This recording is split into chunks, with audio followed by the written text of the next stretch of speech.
ചൂടുള്ള ദിവസങ്ങളിൽ നട്ടുച്ച സമയത്ത് റോഡിലൂടെ നടന്നു പോകുമ്പോൾ അല്ലാഹുവേ ഈ ചൂട് എനിക്ക് താങ്ങാൻ കഴിയുന്നില്ല എങ്കിൽ നാളെ നരകത്തിന്റെ ചൂട് എന്തായിരിക്കും? 50,000 വർഷക്കാലത്തോളം നീണ്ടു നിൽക്കുന്ന ഒരു ചാൻ മുകളിൽ സൂര്യൻ വന്ന് നിൽക്കുമ്പോഴുണ്ട് മഹ്ശറയുടെ ചൂടെന്തായിരിക്കുമെന്ന് എപ്പോഴെങ്കിലും ഞാനോ നിങ്ങളോ ആലോചിച്ചു പോയിട്ടുണ്ടോ? പള്ളിയിലേക്ക് വരുമ്പോൾ അവിടെ ഫാനിടാൻ താമസിച്ചു പോയിട്ടുണ്ട് എങ്കിൽ, അല്ലെങ്കിൽ AC ഇടാൻ താമസിച്ചു പോയിട്ടുണ്ട് എങ്കിൽ അവിടുത്തെ മുഅദ്ദിനെ ഒരു പക്ഷേ നാം തെറി പറയുമായിരിക്കാം, കുറിച്ച് കമ്മിറ്റിക്കാരോട് പരാതിയുമായിരിക്കാം.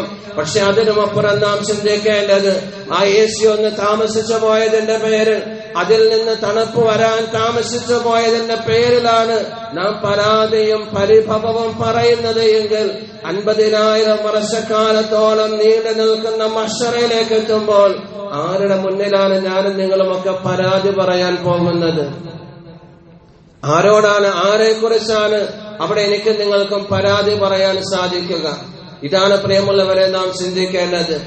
ഇങ്ങനെയാണ് മഹാന്മാർ ദുന്യാവിന്റെ ഓരോ മാറ്റങ്ങളെ കുറിച്ച്, ദുന്യാവിന്റെ ഓരോ അവസ്ഥകളെ കുറിച്ച് അവർ കാണുകയും മനസ്സിലാക്കുകയും ആ നിലയിൽ അവർ ജീവിക്കുകയും ചെയ്തവരായിരുന്നു. മഹാനായ സയ്യിദുനാ അബൂ ദർദാ റളിയല്ലാഹു തആല അൻഹുവിനെ കുറിച്ച് പറയുന്നുണ്ട്. അദ്ദേഹം പറഞ്ഞു, സൂമു യൗമൻ ഹർറൻ ശദീദ, നിങ്ങൾ ചൂട് കഠിനമായ സമയത്ത് നോമ്പ് പിടിക്കണേ. ചൂടിങ്ങനെ കൊടുമ്പനെ കൊള്ളുന്ന സമയത്ത് ഓരോ ദിവസം കഴിയും തോറും ചൂടിന്റെ ആധിക്യം ഇങ്ങനെ കൂടിക്കൂടി വരുമ്പോൾ യൗമൻ ശദീദൻ, ഇങ്ങനെ ചൂട് കഠിനമാകുമ്പോൾ നിങ്ങൾ നോമ്പ് പിടിക്കണേ. കാരണം ഹർറുഹു ലിഹർരി യൗമിൻ നുശൂർ, ഒരുപക്ഷെ ആ നോമ്പ് കാരണം അല്ലാഹു തആല ഖിയാമത്തിന്റെ ചൂടിൽ നിന്ന് നിങ്ങൾക്ക് രക്ഷ നൽകിയേക്കാം, നിങ്ങളെ രക്ഷപ്പെടുത്തിയേക്കാം. അപ്പോൾ നമ്മളിങ്ങനെ ചൂട് ചൂട് എന്ന് പറഞ്ഞ് പരാതി പറയുമ്പോഴും പരിഭവപ്പെടുമ്പോഴും കുറ്റപ്പെടുത്തുമ്പോഴും പക്ഷേ നമ്മുടെ മുൻഗാമികൾ ചെയ്തിരുന്നത് അതിലൂടെ അള്ളാഹുവിനെ അറിയലായിരുന്നു. ചൂടിലാണെങ്കിലും തണുപ്പിലാണെങ്കിലും ഇബാദത്തിലൂടെ അള്ളാഹുവിലേക്ക് അവർ അടുക്കുകയായിരുന്നു ചെയ്തിരുന്നത്.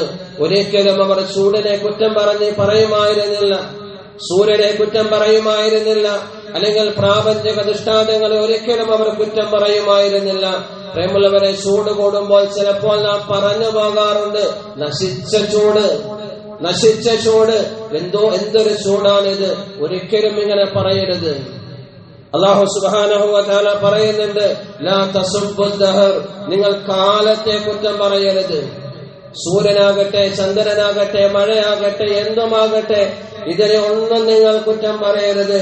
ഫഇന്നി അനദ് ദഹർ, ഞാനാണ് കാലം, ഞാനാണ് സൂര്യനോട് ചൂട് കൊടുക്കാൻ പറഞ്ഞത്, ഞാനാണ് മഴയോടും പെയ്യാൻ വേണ്ടി പറഞ്ഞത്. ഇത് എന്റെ തീരുമാന പ്രകാരമാണ് നടക്കുന്നത്.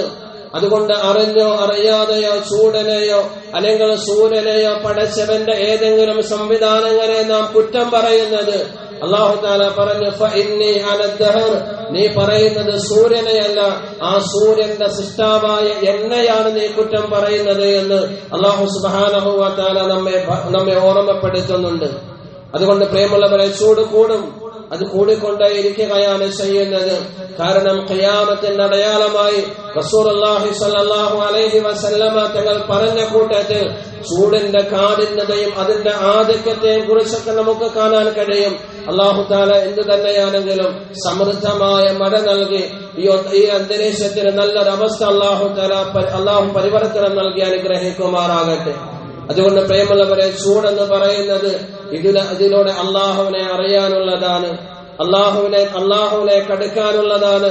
ഇബാദത്തുകൾ വർദ്ധിപ്പിച്ചുകൊണ്ട് അള്ളാഹുവിലേക്ക് തൗബ ചെയ്ത് മടങ്ങി കത്തിയാളുന്ന നരകത്തിന്റെ ചൂടിനെ കുറിച്ചുള്ള ഭയം മനസ്സിലുണ്ടാക്കി അതിൽ നിന്ന് രക്ഷപ്പെടാനുള്ള പ്രവർത്തനങ്ങളുമായി മുന്നോട്ട് പോകുക എന്നുള്ളതാണ് ഇത്തരം സന്ദർഭങ്ങളിൽ ഒരു വിശ്വാസിയുടെ ഭാഗത്ത് നിന്നുണ്ടാകേണ്ടത്. അതിന് അല്ലാഹു സുബ്ഹാനഹു വ തആല നമുക്ക് തൗഫീഖ് നൽകി അനുഗ്രഹിക്കുമാറാകട്ടെ. രണ്ടാമത്തെ വിഷയം, രണ്ടാമത്തെ ചൂടെന്ന് പറയുന്നത് നേരത്തെ സൂചിപ്പിച്ചതുപോലെ വെക്കേഷന്റെ സമയമാണ്. മക്കളെ കുറിച്ച് ഓർത്തുകൊണ്ട് പല രക്ഷകർത്താക്കളും ആദ്യം കാണിക്കുന്ന ഉത്കണ്ഠപ്പെടുന്ന സമയമാണിത്. പ്രേമുള്ളവരെ, നമ്മുടെ വിദ്യാർത്ഥികൾ അധികവും, പ്രത്യേകിച്ച് നമ്മുടെ ചെറിയ കുട്ടികൾ എപ്പോഴും നമ്മളുടെ വീടുകളിലുള്ള സമയമാണ് വെക്കേഷന്റെ സമയമെന്ന് പറയുന്നത്. 10 മാസക്കാലത്തോളം സ്കൂളുകളിലേക്ക് അവർ പോയപ്പോൾ രാവിലെ മുതൽ വൈകുന്നേരം വരെ നമ്മുടെ വീടുകൾ സമാധാനമായിരുന്നു. ഒച്ചയോ ബഹളമോ വഴക്കോ ഒന്നും ഉണ്ടായിരുന്നില്ല. ഇനി 2 മാസക്കാലത്തോളം അധിക സമയങ്ങളിലും നമ്മളോടൊപ്പം നമ്മുടെ മക്കൾ നമ്മുടെ വീട്ടിലുണ്ടാകും. പ്രത്യേകിച്ച് ചെറിയ മക്കളാകുമ്പോൾ, ഒന്നിൽ കൂടുതൽ മക്കളുണ്ടാകുമ്പോൾ അവർ പരസ്പരം കളിക്കും. ആ കളിക്കിടയിൽ ഒരുപക്ഷെ അവർക്കിടയിൽ വഴക്കുകൾ ഉണ്ടാകാം, അവർക്കിടയിൽ ശണ്ടകൾ ഉണ്ടാകാം. ഒരു കാരണവശാലും നമ്മുടെ മക്കളോട് നമ്മൾ പരുഷമായി പെരുമാറരുത്.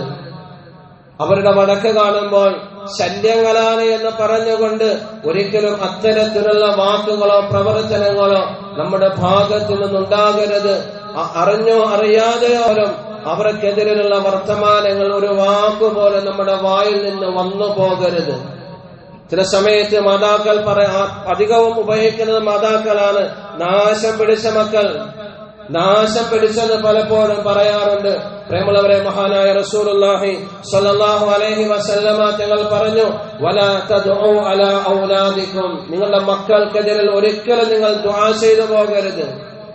നിങ്ങളുടെ മക്കളെ കുറിച്ച് മോശമായി ഒന്നും തന്നെ നിങ്ങൾ പറഞ്ഞു പോകരുത്. കാരണം ഉപ്പയും ഉമ്മയും നടത്തുന്ന വർത്തമാനങ്ങൾ, സംസാരങ്ങൾ, പ്രാർത്ഥനകൾ അല്ലാഹു തആല സ്വീകരിക്കും. ഒരുപക്ഷെ നമ്മുടെ മക്കളെ കുറിച്ച് ചില സമയത്ത് അവരുടെ പ്രവർത്തനങ്ങൾ കാണുമ്പോൾ നാം പറഞ്ഞു പോകുന്ന ചില വാക്കുകളുടെ ദുരന്തങ്ങളാണ് ഒരുപക്ഷെ ഭാവിയിൽ അവരിൽ നിന്ന് നമുക്ക് കാണാൻ കഴിയുന്നത്. അറിഞ്ഞോ അറിയാതെയോ പലപ്പോഴും അതിന്റെ ഉത്തരവാദികൾ നാം തന്നെയാണ് എന്നുകൂടി ഈ സന്ദർഭത്തിൽ ഓർമ്മപ്പെടുത്തുകയാണ്. അതുകൊണ്ടാണ് മുത്തുനബി സല്ലല്ലാഹു അലൈഹി വസല്ലമ തങ്ങൾ പറഞ്ഞത്, നിങ്ങളുടെ മക്കൾക്കെതിരിൽ ഒരിക്കലും ഒരു വാക്ക് പോലും അറിഞ്ഞോ അറിയാതെയോ നിങ്ങളുടെ നാവിൽ നിന്ന് ചാടിപ്പോകരുത്, നാവിൽ നിന്ന് വന്നു പോകരുത്. ഈ ചൂട് കഠിനമാകുന്ന സമയത്ത് മഹാനായ ഇബ്നു ഉമർ റളിയല്ലാഹു തആല അൻഹു ഒരു മകനെ കണ്ടു. ആ മകനെ പോലെ ആകാൻ, നമ്മുടെ മക്കളാകാൻ വേണ്ടി നാം ദുആ ചെയ്യണം.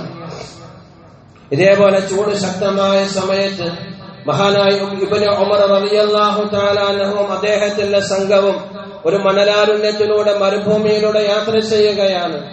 അങ്ങനെ യാത്ര ചെയ്യുന്ന സമയത്ത് ഒരു ചെറിയ കുട്ടി ആട്ടിടയനായ ഒരു ബാലനെ കണ്ടു. ആ ബാലനെ വിളിച്ചിട്ട് പറഞ്ഞു, പ്രിയപ്പെട്ട മകനെ, ഈ ആട്ടിൻ കൂട്ടത്തിൽ നിന്നും ഒരു ആടിനെ നീ ഞങ്ങൾക്ക് തരികയാണ് എങ്കിൽ ഞങ്ങൾ നിനക്കതിനുള്ള പൈസ തരാം, അതിനുള്ള വില തരാം. അതിനു മുമ്പ് അദ്ദേഹവും അദ്ദേഹത്തിന്റെ സംഘവും ആ ആട്ടിടയനായ കുട്ടിയെ, ആ ബാലനെ ആഹാരം കഴിക്കാൻ വേണ്ടി വിളിച്ചു. അതിശക്തമായ ചൂടാണ്, മരുഭൂമിയാണ്. ആ സമയത്ത് ആ ബാലൻ പറഞ്ഞു, പ്രിയപ്പെട്ട നേതാവായ സയ്യിദ് അവറുകളെ, ഞാൻ നോമ്പുകാരനാണ്, ചെറിയ കുട്ടിയാണ്, ബാലനാണ്. അപ്പോൾ ഇബ്നു ഉമർ റളിയല്ലാഹു തആല അൻഹു ചോദിച്ചു പോയി, കുഞ്ഞു മകനെ, പ്രിയപ്പെട്ട മകനെ, അതിശക്തമായി ചൂടുള്ള ഈ സമയത്ത് മരുഭൂമിയില് ആടിനെ മേയ്ക്കുന്ന നിനക്കെങ്ങനെയാണ് ഈ സമയത്ത് നോമ്പുകാരനായിരിക്കാൻ സാധിക്കുന്നത്? നിനക്കെങ്ങനെയാണ് നോമ്പ് പിടിക്കാൻ കഴിയുന്നത്? ഉടനെ ആ കുട്ടി പറഞ്ഞ മറുപടി, ഈ ദിവസങ്ങളെ പരലോകത്തിന് വേണ്ടിയാണ് ഞാൻ ഉപയോഗപ്പെടുത്തുന്നത്. ഈ ദിവസങ്ങളെ, ഈ ചൂടിനെ പരലോകത്തിന് വേണ്ടിയാണ് ഞാൻ ഉപയോഗപ്പെടുത്തുന്നത്. അപ്പോഴാണ് അദ്ദേഹം ചോദിക്കുന്നത്, അങ്ങനെയാണെങ്കിൽ ഒരു ആടിനെ നീ എനിക്ക് തരികയാണ് എങ്കിൽ അതിനെ നമുക്ക് അറുക്കാം. നോമ്പ് തുറക്കുന്ന സമയത്ത് ഞങ്ങളോടൊപ്പം നിനക്ക് ആഹാരത്തിൽ പങ്കാകാമല്ലോ. ആ സമയത്ത് ആ ബാലൻ, ആ കുട്ടി പറഞ്ഞു അത്രേ, ഇത് എന്റെ ആടല്ല, എന്റെ ആട്ടിൻ പറ്റമല്ല, ഇതിന്റെ യജമാനൻ ഞാനല്ല, യജമാനൻ മറ്റൊരാളാണ്. ഉടനെ അദ്ദേഹം പറഞ്ഞു, അങ്ങനെയാണ് എങ്കിൽ വൈകുന്നേരം നീ മടങ്ങിപ്പോകുന്ന സമയത്ത് ആട്ടിൻ പറ്റങ്ങളിൽ നിന്നും ഒരു ആടിനെ ചെന്നായ പിടിച്ചു എന്ന് പറഞ്ഞ് നിന്റെ യജമാനന്റെ മുന്നിൽ നിന്ന് നിനക്ക് രക്ഷപ്പെടാമല്ലോ എന്ന് രക്ഷപ്പെടാനുള്ള ഒരു വഴി പറഞ്ഞു കൊടുക്കേണ്ട താമസം ആ ഇടയനായ ബാലൻ, ആ ഇടയനായ കുട്ടി മഹാനായ ഇബ്നു ഉമർ റളിയല്ലാഹു തആല അൻഹുവിനെ നോക്കിയിട്ട് പറഞ്ഞു, വഹുവ റാഫിഉൻ ഇസ്ബഅഹു ഇലസ്സമാ, ആകാശത്തേക്ക് ആ ചെറുബാലൻ കൈകൾ ഉയർത്തിക്കൊണ്ട് തന്റെ മുസബ്ബഹ വിരൽ ഉയർത്തിക്കൊണ്ട് പറഞ്ഞു, വഹുവ യഖൂലു ഫഅൈനല്ലാഹ്, വഹുവ യഖൂലു ഫഅൈനല്ലാഹ്, എന്റെ യജമാനൻ കാണുന്നില്ല എങ്കിലും അല്ലാഹു എവിടെ പോകാനാണ്? എന്റെ യജമാനൻ കാണുന്നില്ല എങ്കിലും അല്ലാഹു എവിടെ പോകാനാണ്? അവൻ അറിയാത്തതൊന്നുമില്ലല്ലോ. അവന്റെ കണ്ണുകളെ വെട്ടിക്കാൻ എന്റെ കുതന്ത്രങ്ങൾക്ക് കഴിയുകയില്ലല്ലോ എന്ന് പറഞ്ഞ് ആ ആട്ടിടയൻ നടന്നു പോയെന്ന് മഹാനായ ഇബ്നു ഉമർ റളിയല്ലാഹു തആല അൻഹുവിന്റെ ചരിത്രം നമ്മെ പഠിപ്പിക്കുമ്പോൾ, പ്രിയമുള്ളവരെ, ഇതേപോലെ അല്ലാഹുവിനെ ഭയപ്പെടുന്ന മക്കളായി നമ്മളുടെ ഓരോരുത്തരുടെ മക്കളും ആകണമെന്ന് നാം ആഗ്രഹിക്കുകയും അങ്ങനെ ആകാൻ വേണ്ടി നാം അല്ലാഹുവിനോട് പ്രാർത്ഥിക്കുകയും ചെയ്യണം. അല്ലാഹു നമ്മുടെ മക്കളെ എല്ലാവരെയും അങ്ങനെ ആക്കി തരുമാറാകട്ടെ. പ്രിയമുള്ളവരെ, അതിനുവേണ്ടിയായിരിക്കണം ഈ വെക്കേഷന്റെ അവധിക്കാലം നാം ഉപയോഗിക്കേണ്ടത്. നാം അവരോട് ചേർന്ന് നിൽക്കേണ്ട സമയമാണ് അവധിക്കാലം എന്ന് പറയുന്നത്. പലപ്പോഴും മക്കളും മാതാപിതാക്കളും തമ്മിൽ വല്ലാത്ത അകൽച്ചയാണ് പല വീടുകളിലും. പലപ്പോഴും മാതാവും പിതാവുമായി മക്കൾക്കുള്ള കോൺവെർസേഷൻ, അവരുടെ സംസാരം പലപ്പോഴും കുറവാണ്. അതിന്റെ ഫലമാണ് ഇന്ന് ഉപ്പമാരുമായി നമ്മുടെ മക്കൾ വളരെ അകലത്തിലാണ്. ആ അകലവും വിടവും പരിഹരിക്കാനുള്ള സമയമാണ്, സന്ദർഭമാണ് പ്രേമുള്ളവരെ വെക്കേഷന്റെ അവധിയുടെ സമയമെന്ന് പറയുന്നത്. അതുകൊണ്ട് ഈ സമയം വെറുതെ നശിപ്പിച്ച് കളയാൻ നാം കൂട്ടുനിൽക്കരുത്. നാം നമ്മളുടെ മക്കളുടെ നല്ല കൂട്ടുകാരാകണം. നമ്മുടെ മക്കളുടെ നല്ല കൂട്ടുകാരായി നാം മാറാൻ തയ്യാറാകണം. പള്ളിയിലേക്ക് വരുമ്പോൾ അവരെയും കൂട്ടിക്കൊണ്ട് നാം പള്ളിയിലേക്ക് വരണം. അവരെയും കൂട്ടിക്കൊണ്ട് നമ്മളുടെ ബന്ധു വീടുകളിലേക്ക് ചെല്ലണം. ആ ബന്ധുക്കളെ അവർക്ക് പരിചയപ്പെടുത്തി കൊടുക്കണം. നമ്മുടെ പലരുടെയും ഉപ്പമാരും ഉമ്മമാരും ഒക്കെ പല ഇടങ്ങളിൽ അന്ത്യവിശ്രമം കൊള്ളുന്നവരാണ്. അവിടേക്ക് അവരെ കൊണ്ടുപോകണം. അവരെ കൊണ്ട് സിയാറത്ത് ചെയ്യിപ്പിക്കണം. ഇത് ഉപ്പുപ്പാന്റെ ഖബറാണ് എന്ന് പറയണം. അവിടെ എന്തൊക്കെയാണ് ചെയ്യേണ്ടത് എന്ന് കാണിച്ചു കൊടുക്കണം. മോനെ, ഞാനും ഇതേപോലെ ഈ മണ്ണിൽ വന്ന് കിടക്കും. അന്ന് എന്റെ ഖബറിന്റെ അരികിലേക്ക് വന്ന് നിന്ന് ഇങ്ങനെയുള്ള കാര്യങ്ങൾ നീ ചെയ്തു കൊടുക്കണമെന്ന് പ്രേമുള്ളവരെ ഉപ്പമാരുടെ ഖബറിന്റെ അരികിലേക്ക് കൊണ്ടുപോയി സിയാറത്ത് ചെയ്യിപ്പിച്ചുകൊണ്ട് മക്കളെ പഠിച്ചു കൊടുക്കേണ്ട സമയമാണ് വെക്കേഷൻ സമയമെന്ന് പറയുന്നത്. നമ്മളെല്ലാവരും നമ്മളുടെ കൂട്ടുകാരോടൊപ്പം ടൂർ പോകാറുണ്ട്. പോകണ്ട എന്നല്ല പറയുന്നത്. അങ്ങനെ പോകുന്നത് പോലെ നമ്മുടെ മക്കളെയും നമ്മളുടെ ഭാര്യമാരെയും ഒക്കെ കൂട്ടിക്കൊണ്ട് ടൂർ പോകണം. ഇങ്ങനെയുള്ള വെക്കേഷന്റെ സമയങ്ങളിൽ പലപ്പോഴുമൊക്കെ അവരെയും കൂട്ടിക്കൊണ്ട് പുറത്തേക്ക് പോയി കഴിക്കണം. ഇങ്ങനെ മക്കൾക്കിടയിൽ നമ്മുടെയും മക്കൾക്കുമിടയിൽ ഉണ്ടായ അകൽച്ചയെ പരിഹരിച്ചുകൊണ്ട് ആ വിടവിനെ നികത്തേണ്ട സമയമാണ് വെക്കേഷന്റെ സമയമെന്ന് പറയുന്നത്. ഒരുപാട് പിശാചുക്കൾ നമ്മുടെ പുറത്ത് അവരെ കാത്തു നിൽക്കുന്നുണ്ട്. അവരെ നശിപ്പിക്കാൻ വേണ്ടി, വഴിപിഴപ്പിക്കാൻ വേണ്ടി ഒരുപാട് കൂട്ടുകാർ ഇങ്ങനെ വ്യഗ്രത കൊണ്ട് നിൽക്കുന്ന സമയമാണ്. അതുകൊണ്ട് ഒരു കാരണവശാലും ഒരു പിശാചിന് നമ്മളുടെ മക്കളെ വിട്ടുകൊടുക്കരുത്. വഴിപിഴപ്പിക്കുന്ന ഒരു കൂട്ടുകാർക്ക് നമ്മളുടെ മക്കളെ വിട്ടുകൊടുക്കാതെ അവരുടെ ബെസ്റ്റ് ഫ്രണ്ട് ആരാണ് എന്ന് ചോദിച്ചാൽ എന്റെ ഉപ്പയാണ്, എന്റെ ഉമ്മയാണ് എന്ന് പറയുവാൻ പാകത്തിന് ഈ വെക്കേഷൻ സമയത്തെ നാം ഉപയോഗപ്പെടുത്തുക. അള്ളാഹു നമുക്കതിന് തൗഫീഖ് നൽകി അനുഗ്രഹിക്കുമാറാകട്ടെ.